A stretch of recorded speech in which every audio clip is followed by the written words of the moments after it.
Are you nodding or are you still laughing? I'm nodding. I gave you I don't a know nod. what the hell's going on here. All right. I'm going to wait another 5 seconds. And you're going to keep all this in because you just hate me. Hey, I cut it out from the last episode. I said I was going to cut it out, and I did cut it out. Okay. To be honest, I didn't watch it. Yeah, I did saw cut the it link, out. I liked it, and I didn't click on it because I just had other shit to do. All right.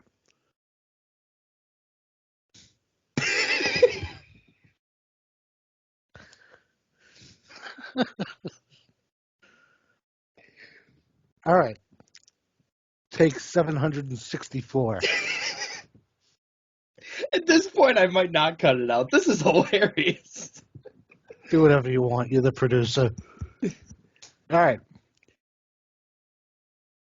What's up, everyone? Welcome to this week's edition of What's in the Box Score. I am Rick Wiener. That is Mark Rowlands. And before I forget, congratulations to Boy Green. Yes. And his lovely fiancée, Tatiana, on the birth of their beautiful baby daughter, Zariah, I believe was her name. Yes. Zariah-Luna. It's a hyphenated first name. Zariah-Luna Serenity Esden. That's some name. It is a name. It's a great name, great baby, great parents. Mm-hmm. So congrats to Boy Green. As always, we are here thanks to Sports War Radio. And I'm pissed, Mark. I wanted to get the pleasantries out of the way. I'm not happy. I don't like your background. It angers me. I'm triggered, as they like to say. What the hell happened?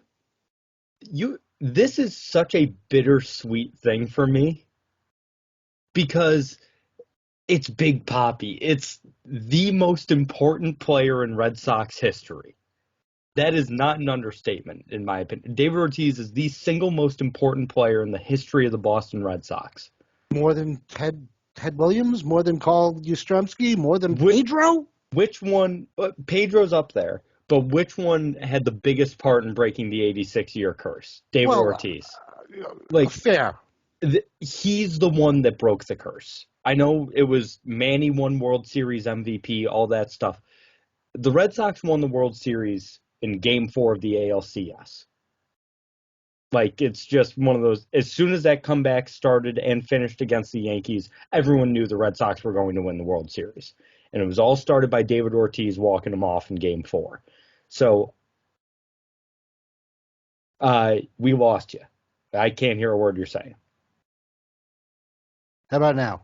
There we go. Okay. Accidentally hit the mute button. Yeah. But yeah, in my opinion, David Ortiz is the most important person in Red Sox history. And it's I'm so happy he got in. I was freaking out on Twitter as soon as it was announced. He just barely snuck in, which worried me because I thought it was going to be close. And it was, but I'm glad he was a first ballot Hall of Famer. He's the 5th Red Sox, with the others being Teddy Ballgame, Yaz, Wade Boggs, and Pedro. So pretty good company there. Yeah, you can't really argue with that group. And look, I'm with you. I mean, Ortiz was a no-brainer first ballot Hall of Famer. Mm-hmm. Whether you think he cheated or not, that was never proven. The Mitchell report is that 2009 stuff. I mean, there's no actual evidence, so it's just speculation at this point. To me, I treat it like I treated all the stuff with Piazza, Bagwell. Okay, people talk, but show me where they did it. Yeah. Or show me where they admitted that they did it, like Andy Pettitte did. Mm-hmm. But he shouldn't have been alone. No. That's my issue. Yes, the second best DH of all time should be a first ballot Hall of Famer. Mm-hmm. And designated hitters need to get a lot more representation in the Hall because it's a thing. Whether the traditionalists like it or not, it's like the kickers and punters in football. They're part of the game. They win and lose games with their leg. The same way they've been around the entire time. DH was added in the 70s. It's okay, there's... No, absolutely. Yeah. My point being, you need to represent these guys in the Hall of Fame more. But he shouldn't have been the only one. There were so many other deserving candidates on this ballot. I mean, we kind of talked about it this morning on the Manchild show a little bit. Like, do you think it's because the guys behind me just weren't very likable and they didn't give the media the sound bites that they wanted, or they wouldn't answer their questions? Or is there something else going on here that I'm completely missing? Well, I think that's a huge part of it for that group of four. Wagner, it's tough with relief pitchers. But yeah, fair enough. Billy Wagner's different. Yeah, with Clemens, Schilling, Sheffield, and Bonds, yeah, they're all unlikable. Like Sheffield, I would say less so. He was always seemed like a cool guy to me, and he's one of those guys growing up. It was like I grew up when I was growing up. Gary Sheffield was playing, and he was like the batting stance we all did. Playing Little League, it was the huge waggle and just the massive leg kick. It was like, all right, who can do the best Gary Sheffield? So he always seemed like a cool guy to me. But the other three, I mean, yeah, of course it's because they're unlikable, especially Schilling. I'm not going to sit here and praise Curt Schilling as a person. I'm not going to sit here and say I agree with anything Curt Schilling has ever said, because that wouldn't be true. I think the guy's an asshole. I think most of the things he says are terrible, and he shouldn't say them. At the same time, he had over 3,000 strikeouts and was the best postseason pitcher of all time. He was the second best pitcher in baseball for a span of 4 years. And the only reason he was the second best is because the best won the Cy Young all those 4 years and was ahead of him in the rotation in Arizona, and that was Randy Johnson. He won co-World Series MVP with Johnson in 2001. You know how good you both have to be a co-World Series MVP? Yeah, seriously. And they were both lights out. And, like, the Bloody Sock game obviously gets all the attention. You can take that out if you want. And he's still the best postseason pitcher of all time. Starting pitcher, I should say. Obviously, Mariano Rivera exists. Right. But the best postseason starting pitcher of all time. And when he retired, he had the best strikeout to walk ratio for any starting pitcher in the history of baseball. Like, this is a guy that was, in my opinion, if he never said anything, didn't have a Twitter account, was a surefire first ballot Hall of Famer 10 years ago. But he can't keep his mouth shut. And I think part of it is like legitimate, like, yeah, he's a terrible person and like we shouldn't let a guy like this in. I think part of it might just be people also just don't like that he's a Trump supporter and like a massive Republican and stuff like that. I think that has a little bit to do with it.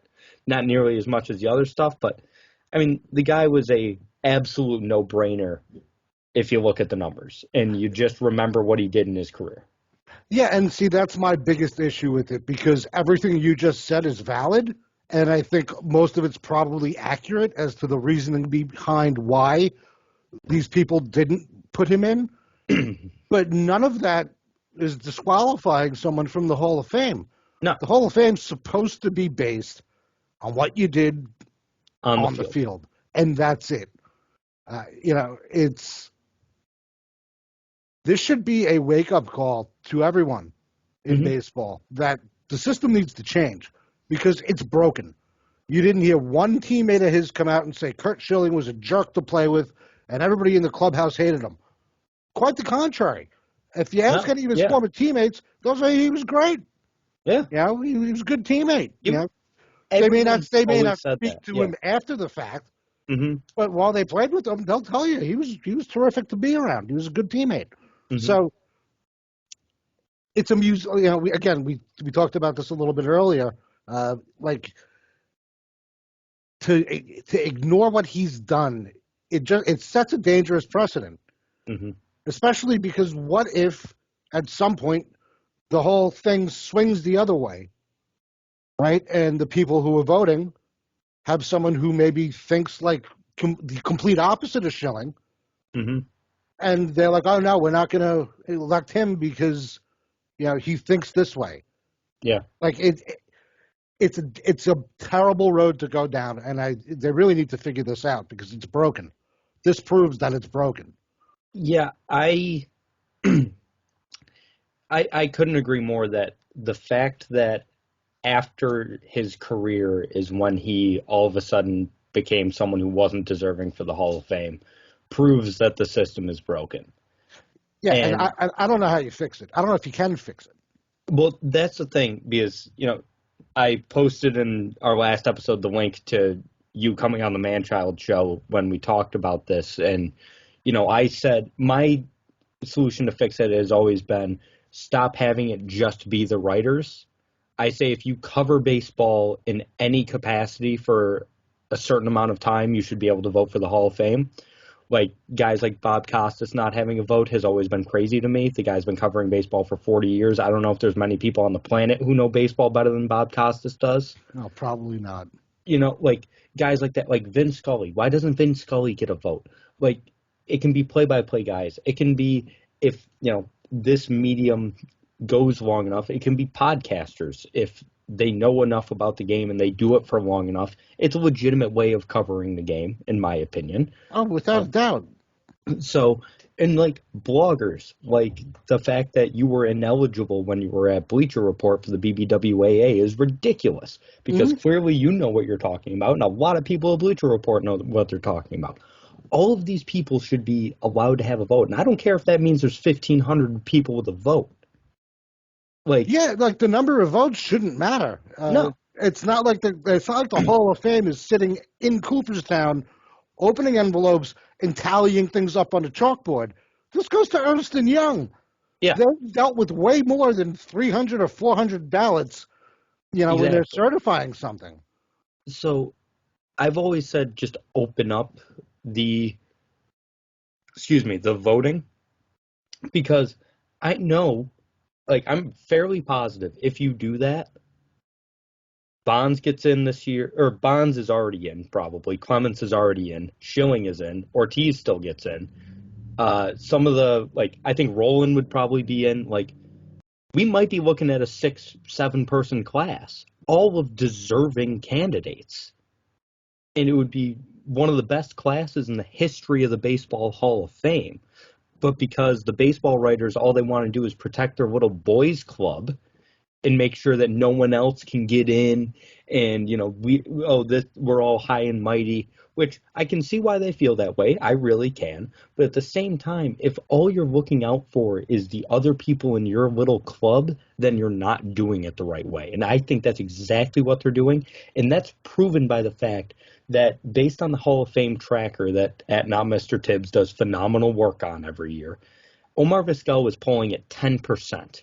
And then the anonymous votes came in and he jumped to 23%, which means that many voters were terrified of releasing their ballots because they voted for Omar Vizquel and they didn't want to face the backlash.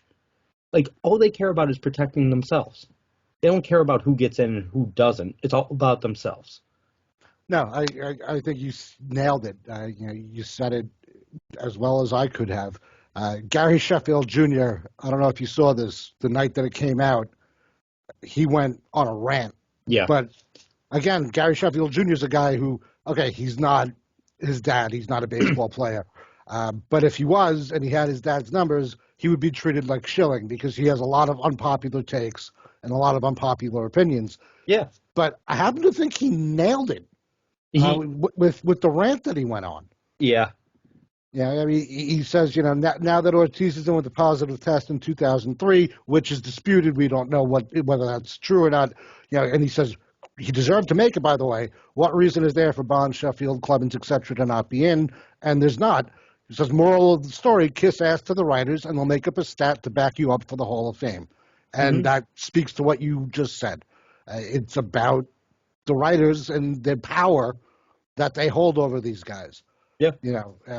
It's really, I really think it should be the Hall of Famers, and extend it to the announcers like Vin Scully. Like the fact that Vin Scully and Bob Costas don't have votes for the Hall of Fame is ridiculous.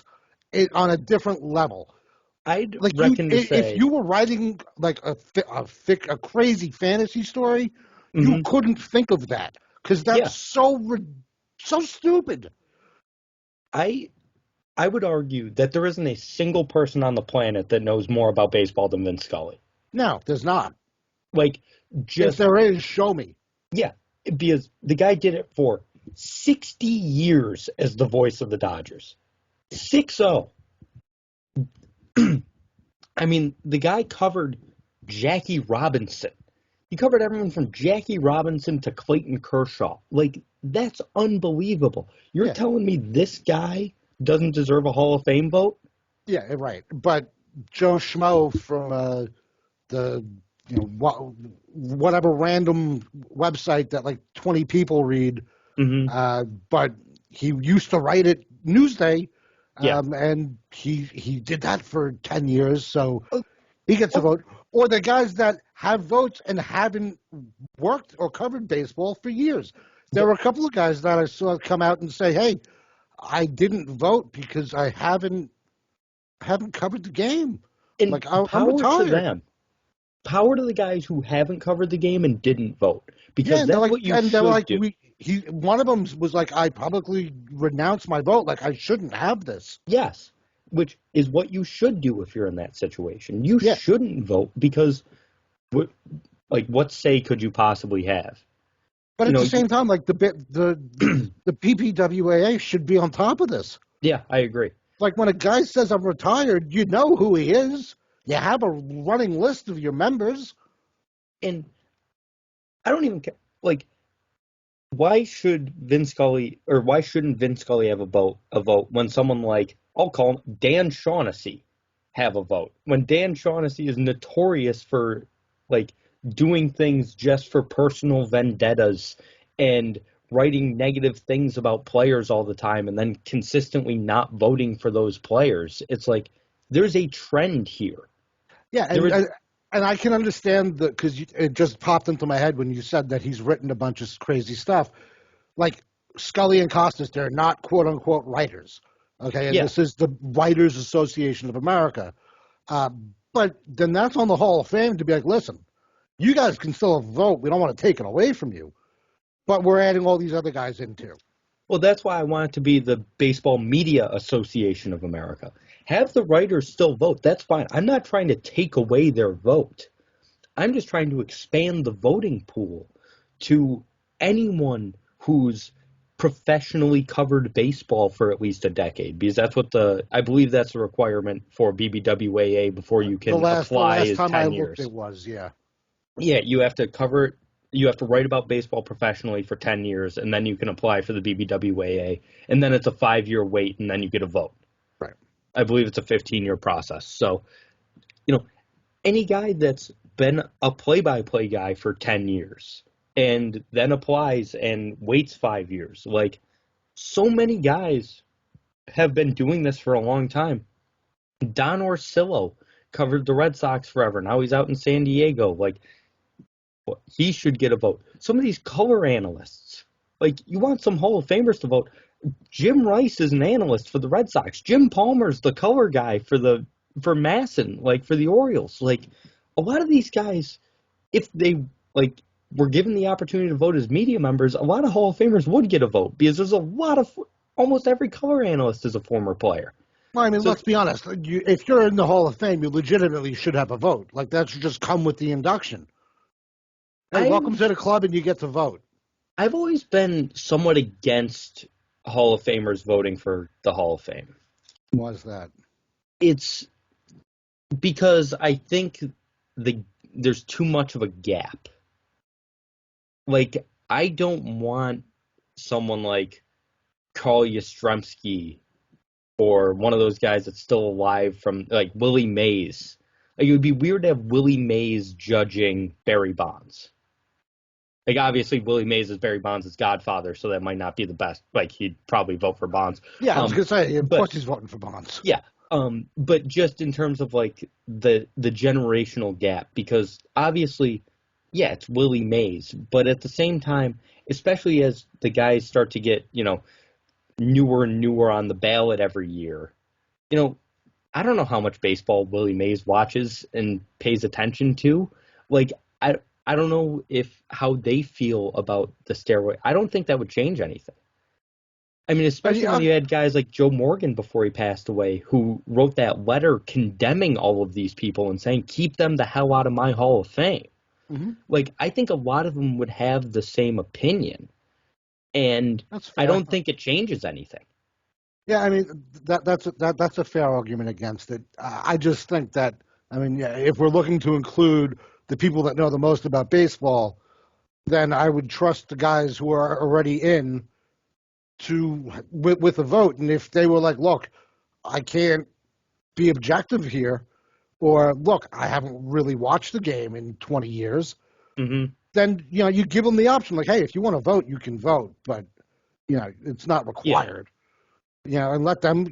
I think that everyone that's in the Hall of Fame respects the game enough that they would be all right. Look, I'm not. I can't vote because I just don't pay attention anymore. I don't think that they would look to cheapen it by just being like, no, that's a funny name. I'll check that box, and that he plays for who? Okay, I'll check that box. I don't think we would be singing it. And to your other point, do we really know how much baseball the writers are actually watching? Well, that's one of those things that depends on the person. Like, right. if it's a beat writer that is doing game recaps every obviously, game, it's look, I'm not worried that Ken Davidoff and Joel Sherman aren't watching baseball. Yeah. But at the same time, like, there are some other guys that are, in different markets that I'm not familiar with their work. Like, I'm sure that they do a good job, but I'm sure there's at least a couple of guys on this list, maybe more of the guys that used to watch and used to cover and don't cover anymore, that really don't pay much attention and still vote. Yeah.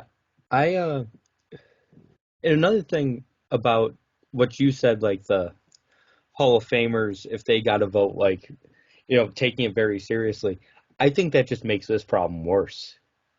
Because then I don't know if David Ortiz gets in. Yeah, no, there's no easy answer here. Yeah, because then I'm like, okay, these guys understand that this is the most exclusive club you can be in, and you need to be outstanding. And guys like Scott Rowland, who I think is outstanding, but the numbers don't really back it up. It's more of a, watching that guy, I was like, that's a Hall of Fame third baseman. And the counting stats aren't very high. Like, those sorts of guys who I think deserve to be in, I don't think they ever sniff the Hall. Yeah, maybe. I don't know. Or even like a Billy Wagner, because you're going to have Goose Gossage and Raleigh Fingers voting for him. But, what does Andre Dawson think about relief pitchers being in the Hall? Like, it's a weird, like, I don't know. I've just never really been a fan of that idea. I'd be more okay with current players deciding. That's tough though. Yeah, it's like none of these are easy answers. Like, the whole thing with the Hall of Fame, especially the past decade, is every single thing you bring up is filled with gray area. Yeah. Nothing about this is black and white. Yeah. All right. Well, I mean, I guess then that really the most realistic option that we've kind of talked about is that you expand it and you make it the Media Association, and guys like Costas and Scully and Joe Buck, even though I can't stand Joe Buck, those guys who have been involved with the game for a very long time, they have a say in the process. I think that's probably the most realistic and logical step that they could take.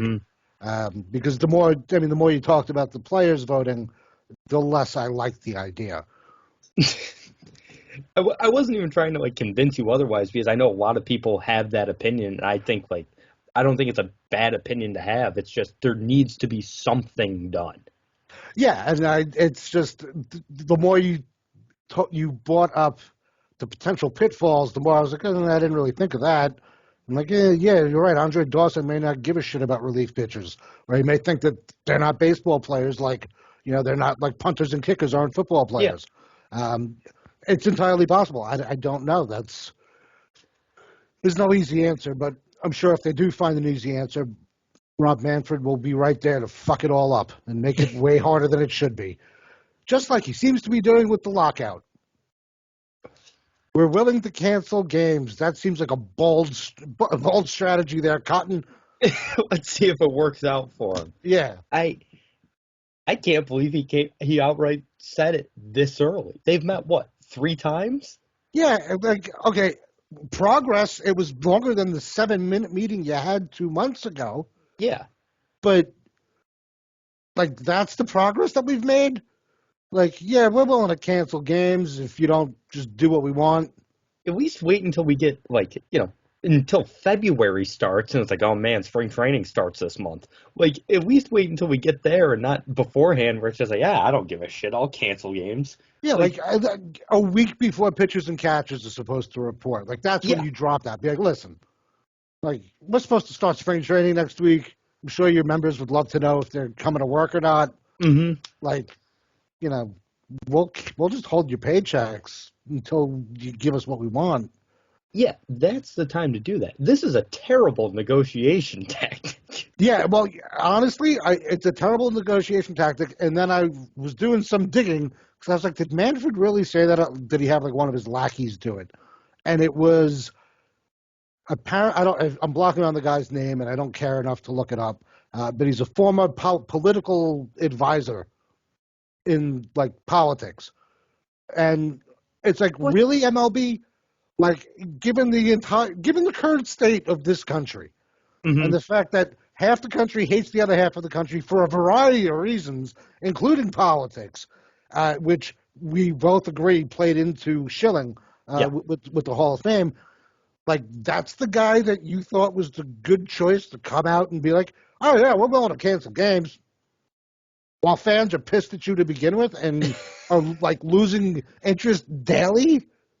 This entire situation's unbelievable. I'm really starting to think we're looking at 94 again. I mean, 94, like, I don't know if we're getting baseball. yeah, like, I'm really starting to think it's like, or even 2020 again, where it's like, yeah, season starts in July. It's like, no one wants that again. Well, here's the thing. If they do that and it starts in July, like, if they go with Mm-hmm. July 4th weekend is going to be opening day, Yeah. does anyone care at that point? Or are fans so turned off, except for like the real diehards or like the really young kids that, Mm-hmm. 10 and under, let's say, That just want baseball again. that just, Like, they don't understand what's going on. They just want yeah. baseball. Like, does anyone give a shit? Does anyone show up? Or is everyone just like, you know what? It's 4th of July weekend. I'm going to do something else. Yeah. I think that's probably the case. I think if we have another situation like that where season starts in July, I think MLB, which in recent years has like been at $10 billion in revenue like annually, outside of the COVID shortened season, I think they're looking at a massive loss of money, and every like even the Fenways, the AT&T parks, like the stadiums that always sell out. It's like, yeah, there's 15,000 people at Fenway for a Friday night tilt against the Yankees. Like, Yeah, I think it was last year, or maybe it was during right when COVID was starting. There was a picture of Citi Field, and it was like an afternoon game, and there were literally, it was like the third inning of an afternoon game, and there were literally 300 people in the stadium. mm-hmm. Like, literally nobody showed up. I'm getting more and more worried by the day because it doesn't seem like, they're inching closer and closer every day. It's like, okay, fine, we'll stop with the revenue, whatever that weird revenue sharing thing was that was proposed. Oh yeah, well, that, or was it the I don't know, what was weirder, the revenue sharing thing or the pool of money they wanted to gather for arbitration for the first 2 years. Oh yeah. But like the players were like, yeah, like $100 million in this pool, and Mm-hmm. MLB was like, no, we'll do 10 million. Yeah, Like, you're not, like, why even bring it up? Because neither one of you is being realistic. so yeah, like I understand they're like dropping one thing every meeting. It's like, all right, well, get rid of this ridiculous claim we're trying to make. You know, my entire thought process behind this is I really don't think there's that much to solve. Like, baseball had it pretty well figured out. Mm-hmm. And yeah, it's like, okay, throw the DH in the National League. raise the luxury tax a little bit since the sport's getting more money. Seems like pretty much all we got to do. And stop service time manipulation. Like, those are the three things where it's like, I think baseball is pretty well set after those three things happen. And it's just like, everyone's just throwing out the crazy, like the draft pick thing to like stop service time manipulation. It was like, we want another draft pick. Like, it's shit like that where I'm like, just be realistic with your offers for one, and two, just agree to the shit that everybody agrees on. Like, everyone seems to have a consensus with what baseball needs to do to improve as a sport, and they're just ignoring all of that. Yeah, and the things that they're dropping, are ridiculous for sure, but they're still not talking about the big stuff. The big three that you just dropped, Yeah. They're not even close to discussing it. Yeah. Like, why start with the little shit? Like, just get to it. And I mean, I said it this morning that, it should be Tony Clark and Rob Manfred locked in a conference room with armed security outside, and they are told, get it done. You're not leaving till it's done. Mm-hmm. And, let there be 2 bathrooms. They'll get breakfast, lunch, and dinner. Every once in a while, a security guard will open the door and throw in a bag of pretzels. And that's it. And then there's 2 fold-out couches so they can sleep. I say do this. I agree with everything you just said, plus an open bar. Get these guys drunk. No, because Tony Clark will. Well, actually, you know what? Yes, because Tony Clark will absolutely get drunk and tear Rob Manfred's head off. Exactly. Yeah, so I'm okay with that. I mean, yeah. I'm not saying I want someone to get murdered, but if that scenario happened to play out, I'm not going to lose any sleep over it. It either ends in cartoonish violence, or it's like they're both really happy drunks and they get drunk and hug it out and then just sign the contract, and maybe nothing is different. Maybe they just agree to the same CBA as before, but I'll take it at this point. I mean, anything. Just I'm sick and tired of seeing, earlier today, the Oakland A's tweeting about Amy that was just on Jeopardy because she went on her massive win streak. Mm-hmm. I want to see them tweeting about baseball. I don't want to see them tweeting about an Oakland native on Jeopardy. Yeah, well, to be fair, I never care about any of that stuff when any of the teams do it. Yeah. Great. Jorge from the Bronx just won the scholarship. Cool for you, bro. Congrats. Yeah, that's great. But I don't care. I don't need it. I don't need the Yankees to tell me about it. I need the Yankees to tell me who's pitching tomorrow. Yeah, exactly. Tell me you just traded for, I don't know, someone.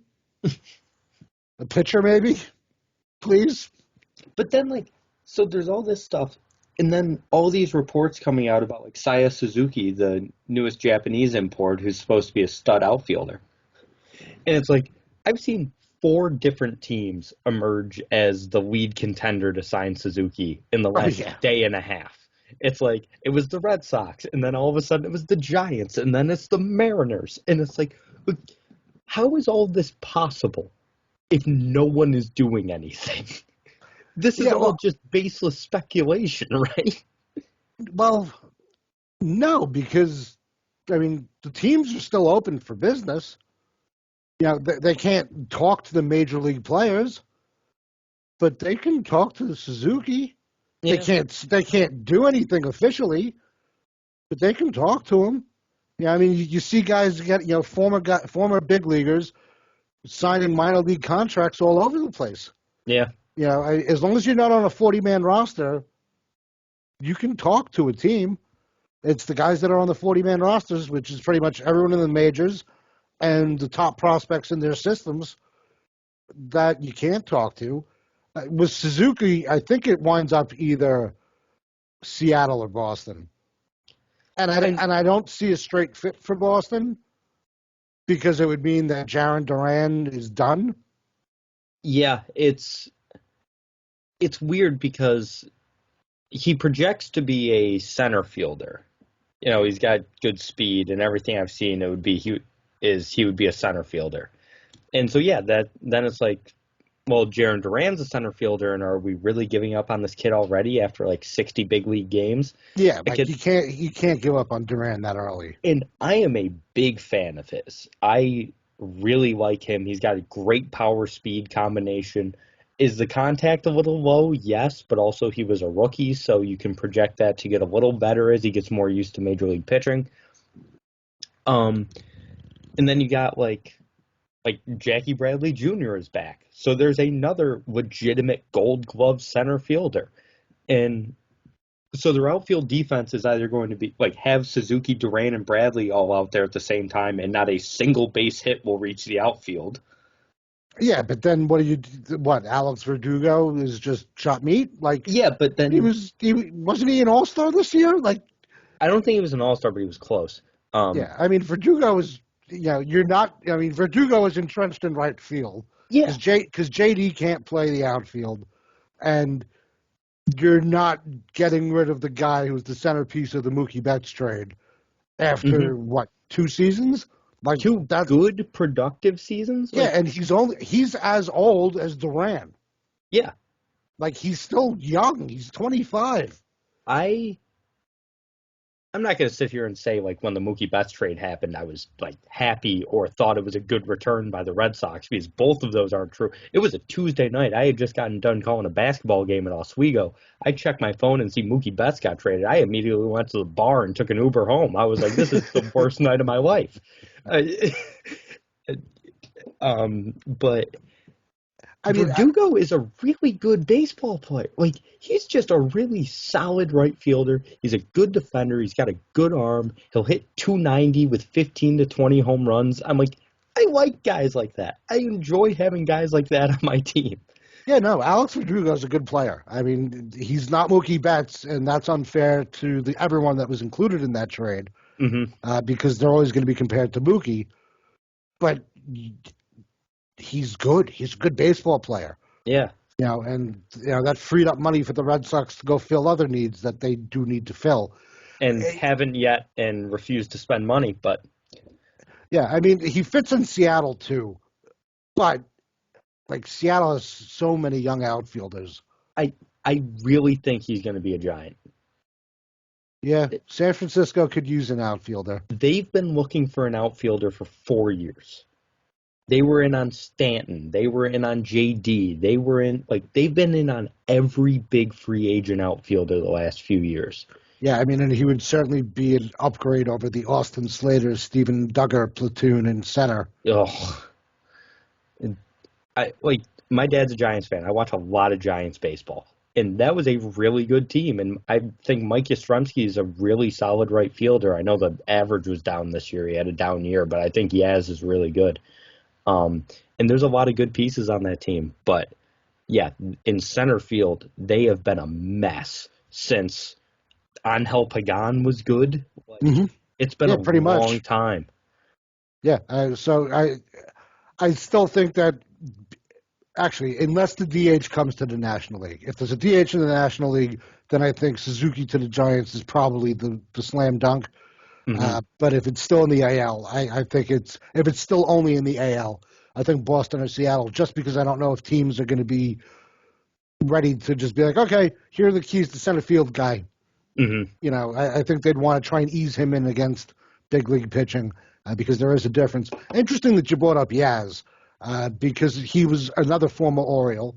Seems like there are a lot of former Orioles who, once they get out of Baltimore, all of a sudden it's like, holy shit, it's sunny out. I can see the baseball again. Especially when they go to San Francisco. I mean, Kevin Gausman was a revelation. And how is it possible that the Giants didn't offer this guy a contract? Alex Cobb is a nice player, another former Oriole. But did he play for the Orioles? Not. Oh, yeah, I do remember. Yeah. Oh, yeah, he started his career with the Orioles. No, it was Tampa Bay. Yes. Then the Orioles gave him that a 4-year, $56 million contract or whatever it was, and then he was god awful. Yeah, but case in point, Cobb's fine. He can eat some innings, but he's not Kevin Gausman. No. And look, I think the Jays were crazy to give Gausman what they gave him. I think it was a little too much, yeah. I think it was too much for a guy whose entire career he's gotten his teeth kicked in the AL East. I mean, he was a batting practice pitcher for the other teams. You know, like that scares me because I think the move to the NL was a big boost for him. Mm-hmm. But still, I mean, how do you not offer this guy a contract? That shocked me. And I understand that Logan Webb is a stud. Oh, I love Logan Webb. That guy is like going to finish top 5 in Cy Young voting soon. That guy's going to win a Cy Young. Once DeGrom and or Scherzer start to fall off, Logan Webb's your next Cy Young winner. That guy is an absolute stud, and I love him. And so I understand it's like, okay, here's our ace. And, you know, I'm blanking on his name, the guy with the funky delivery, the lefty, Alex Wood. He's been a decent piece these past few years for the Dodgers and Giants. Like, he's bounced around a little bit. Yeah. But he's always been like a solid piece to have as a swing guy or a fifth starter. Like, as long as he can stay healthy, he's been a solid pitcher. Yeah, and there was someone else they re-signed from last year. DeSclafani, yeah. And he was a revelation last year after being god-awful in Cincinnati. Well, to be fair, he was real good in Cincinnati before he got hurt. Yeah, but he had a couple of years where it was like... Yeah, and then he completely forgot how to pitch, and he did bounce back in a big way last year. So, Cobb is a big upgrade over Johnny Cueto, or the corpse of Johnny Cueto, because that hasn't been Johnny Cueto for a long time. A number of years. But you can't tell me you're replacing Kevin Gausman with Tyler Beede. I was so wrong about him. When he was coming out of Vanderbilt. We were all wrong about him. Oh, man, he was... All those Vanderbilt stars, like Walker Buehler ended up being the best one. I thought he was going to be the third best because I was like, Carson Fulmer and Tyler Beede are two of the best pitchers I've ever seen. And Carson Fulmer was one of the worst pitchers in the major leagues for like 3 years. And Tyler Beaty's had 7 Tommy John surgeries. I mean, you can't. And the thing with Beede is, I do still think the talent's there. And I think the stuff's there because he proved the last time he was with the Giants. He got sent down for a bit. He worked with their minor league pitching coach and really changed his approach to pitching. And he came back up and he was really solid for, I think it was 3 or 4 starts, which is a very small sample size, but it was like, wait a minute, I think Tyler Beede might be finally coming around, even though he's probably 33 by now. He's only. I just pulled him up. He's only 28. He'll be 29 end of May. Yeah, so obviously he's not the young stud that he was supposed to be, but I think he's still got a chance to be end of the rotation swing guy, decent piece. Now you're right. He is a huge downgrade from Kevin Gausman, but I think that he's got a chance to be a solid pitcher for that team. Obviously not an ace or anything like that, but if he's your number 5 starter, it makes 25 starts, might have a 4 ERA, I think that's fine. I think those are always a good reliable guy like that are always a good thing to have, in my opinion. Rick Porcello made a career out of it. No, that's true. I mean, guys have lengthy careers doing just that. But yeah, I mean, we started talking about Suzuki. I think Suzuki. Here's the question, though: will the Giants spend the money to sign both Suzuki and then a little insurance for that rotation if the faith in Beede is ill-conceived? I think they have to. And right? I don't see how they can't. They've been willing to spend the money in recent years. They offered Giancarlo Stanton a huge contract. Yeah, they offered a huge trade for him. I mean, he was a trade. But they offered a huge trade for Giancarlo Stanton. They were willing to take on a huge part of that contract. And they offered JD Martinez a huge contract, but he decided to go to Boston. They're willing to spend the money. They just haven't been able to get the guy. Yeah, I mean, I know that they have some young pitching in that system, but I'm not sold on any of those guys. Greg Santos was the biggest name to make a debut last year for them. on the pitching side, and he wasn't anything special. Who's that? I forgot his name. He's only. I'm sorry. Go ahead. I was just gonna say the kid that came up and ended up being their closer in the playoffs. I can't think of his name. Oh. Like he projects to be their closer next year. I think that kid was filthy. Oh, Camilo Doval. Yeah. I remember when he came up, it was like he started as like we'll throw him in the 5th inning when we're down 8 runs, and it was like, wait a minute, this guy's really good, and just turned into their closer.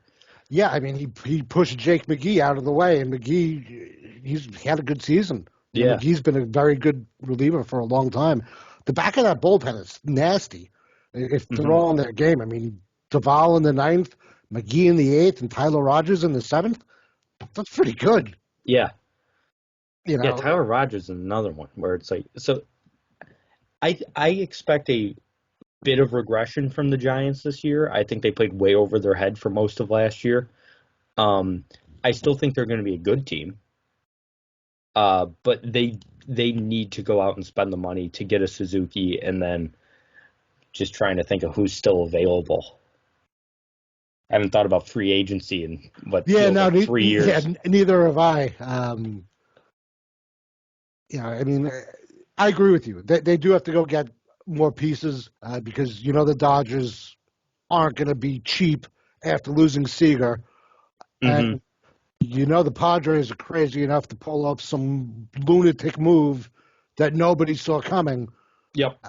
And plus, let's not forget they're getting Mike Clevinger back. Yeah. Their rotation is now Musgrove, Darvish, Snell, Clevinger, and then does it really matter who your 5th starter is if those 4 guys are healthy? But actually, you know what I think the biggest move for the Giants needs to be? What's that? Bring back Chris Bryant. Yes. Yeah. That should be number 1 on the to-do list. But if they sign Chris Bryant, then Suzuki is there's no conversation. But I think you keep Bryant in the outfield. Like, the guy's proven to be a very capable outfielder. Even in center field, he can play some center. He won't be able to stick there long term, probably strictly because of the size of him. But I think that's number 1 on the Giants to-do list because I know he didn't have the greatest stretch when he was with the Giants. He was still good, but he wasn't like where he was at the start of the year.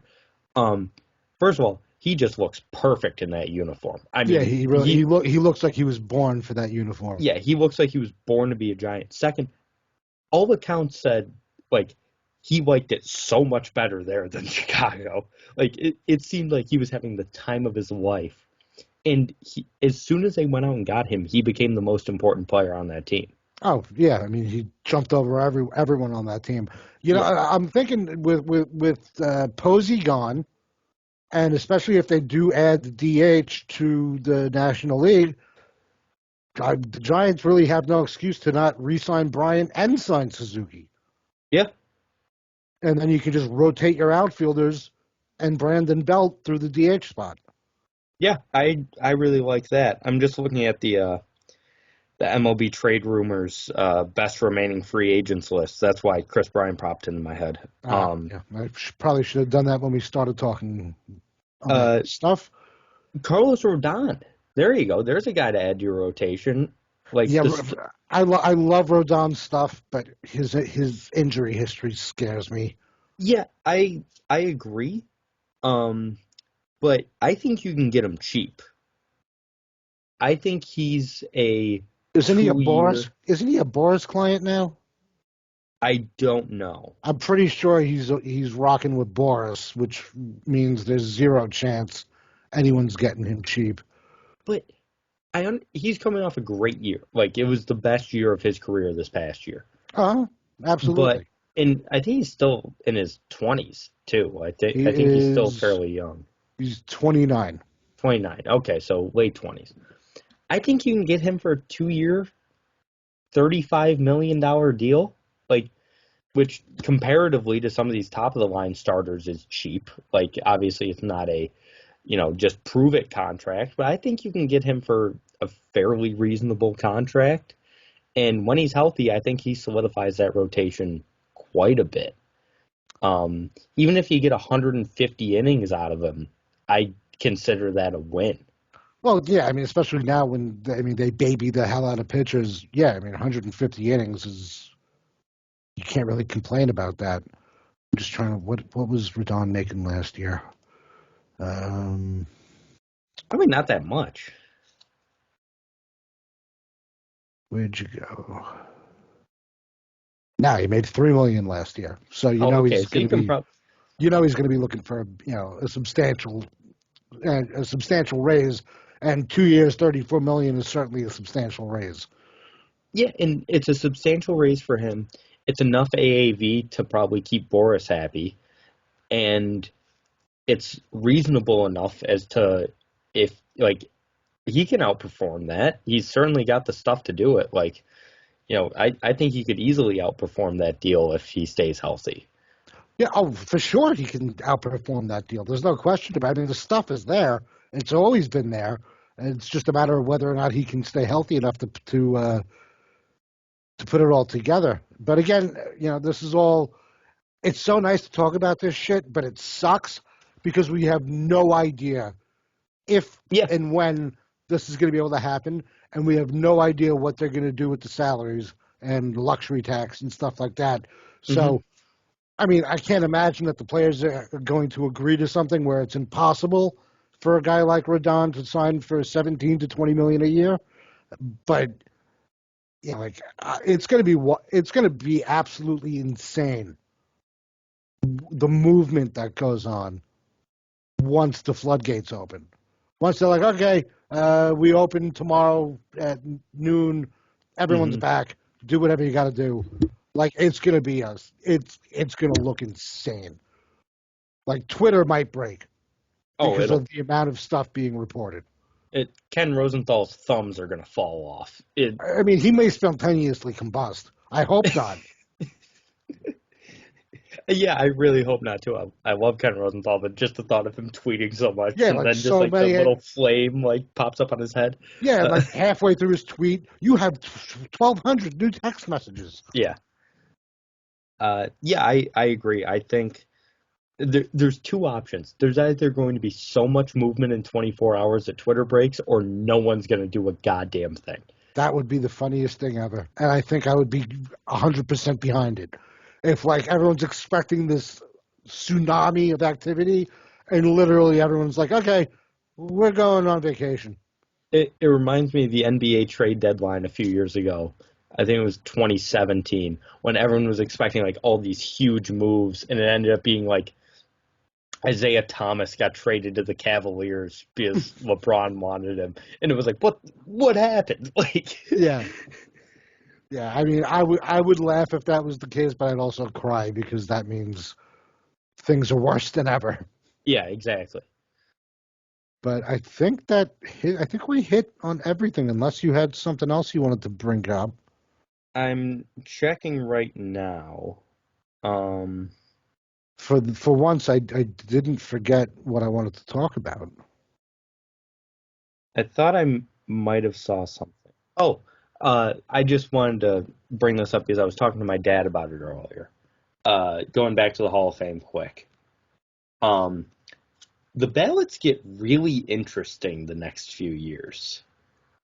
Carlos Beltran gets on next year. He'll get in. Just really? His numbers are identical to Andre Dawson's.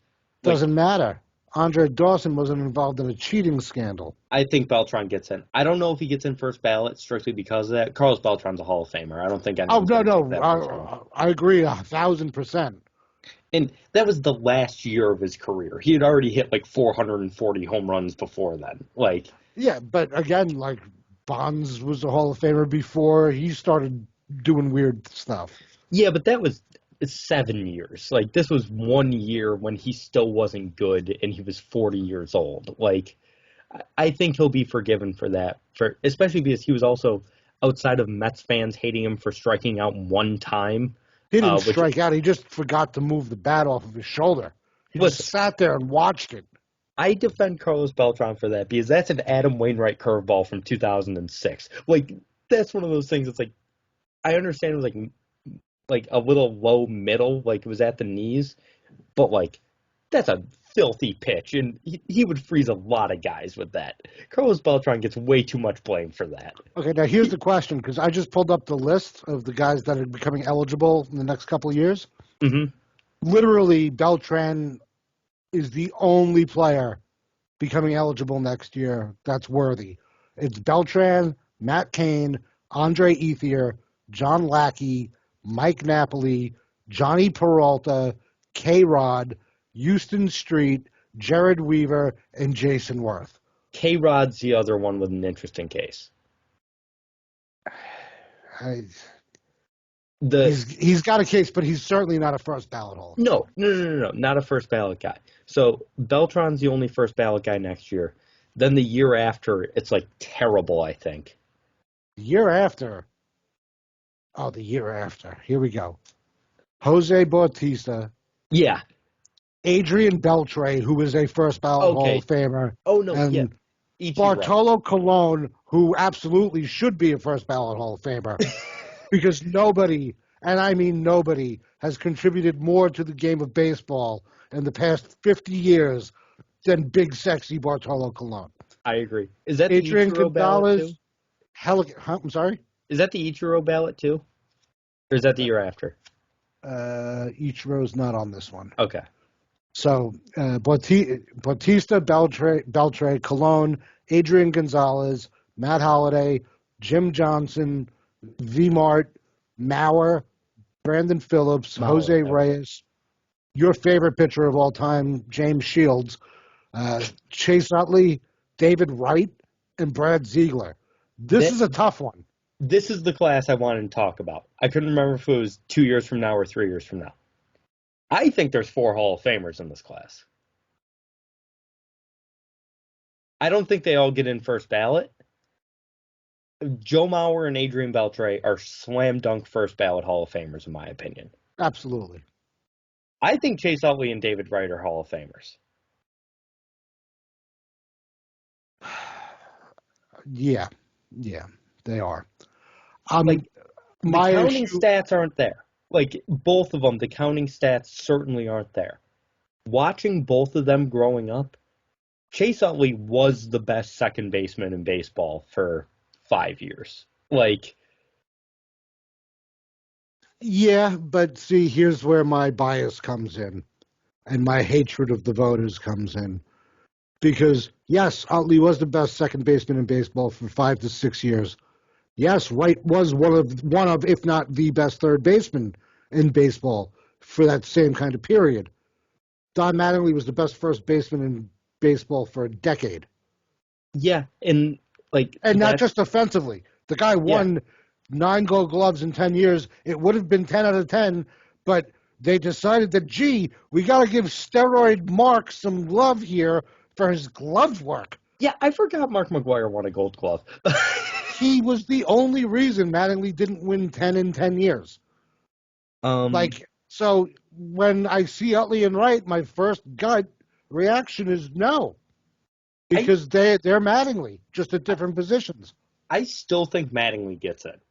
I don't think there's ever. I mean, maybe. But I think he shouldn't. I mean, he should have been voted in.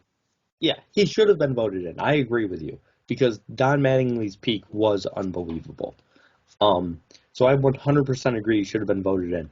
But that has potential, and then the year after is when Felix Hernandez comes on the ballot, who in my opinion is a first ballot Hall of Famer, but has 160 wins. Here we go. Melky, David Freese, Carlos Gomez, Carlos Gonzalez, the Grandy Man, Adam Jones, Ian Kinsler, Francisco Liriano, Brian McCann, Kendrys Morales, Dustin Pedroia, Martin Prado, Hanley Ramirez, Mark Reynolds, Fernando Rodney, CeCe, Suzuki, Tulo, and Zobrist. And I thought King Felix as well. Oh, that must be the year after. But so that's another one where Dustin Pedroia. It's that guy was. Everyone recognizes that guy was an incredible baseball player, and that injuries ended. That Manny Machado ended his career. I'm the only one that says it was Manny Machado, but I don't care. I blame Manny Machado for Dustin Pedroia's career ending. Troy Tulowitzki's interesting because it was like, yeah, that guy's Derek Jeter, except with more power. Like that was the thought for 7 years. Like to me, the no-brainers are Ichiro and CC. And they're no-brainers, absolutely. After that, you can make cases for some of these guys. I appreciated Mark Reynolds for what he was.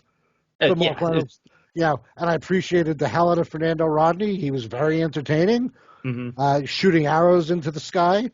But no, like you're not. And then, okay, so now wow, they actually went all the way out. Wow. After 2025, it gets ugly. Yeah. It gets real ugly. 2026, Braun, Shin-Soo Choo, Edwin Encarnacion, Gio Gonzalez, Alex Gordon, Matt Kemp, Howie Kendrick, Nick Markakis, Daniel Murphy, Hunter Pence, Rick Porcello, Neil Walker, not a Hall of Famer among them. 2027, Jay Bruce, Wade Davis, John Lester, Buster Posey, Kyle Seager, Joaquin Soria, and Jordan Zimmerman. Buster for sure. Lester, you can make an argument. Seager, you can make an argument, but I feel like Seager is rolling without the glove work. There's not a heck of a lot. No, after 2025. It's going to get real dry here for a bit. And that's why I think, okay, we got Bonds, Clemens, Schilling, Sosa, or was this? Yeah, this was Sosa's 10th year, I believe, too. They're all gone. They're all gone. Carlos Beltran comes on the ballot next year. I'm thinking Billy Wagner, Todd Helton, Scott Rowland all get into the Hall of Fame next year. Well, let's see. They should. Jeff Kent, next year's his last shot. Yeah, and I think he'll get an uptick, but I don't know if he'll make it. Yeah. Which is a sham. He would need a huge uptick because he was at 32.7% this year. Why does no one recognize the best power hitting second baseman in the history of baseball? That's unbelievable. Yeah, he finished 11th in terms of vote percentage, behind A-Rod and ahead of Manny. The guy with 0 steroid allegations and the most home runs hit by a second baseman finished behind Alex Rodriguez. Mm-hmm. Yeah, pretty much. You know what? Just cancel the Hall of Fame. That's ridiculous. There we go. Jesus Christ. That's it. We're going to cancel the Hall of Fame, and I can't think of a better way to end this podcast than to cancel the Hall of Fame in a week where the Baseball Writers Association of America completely screwed the pooch.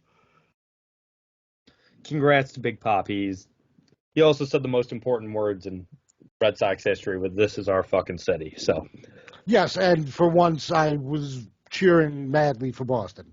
Mm-hmm. So I will give him that. Thank you all for listening. Congratulations again to Boy Green and Tatiana on the birth of their baby girl. Thank you for listening, and we will see you next week. Peace.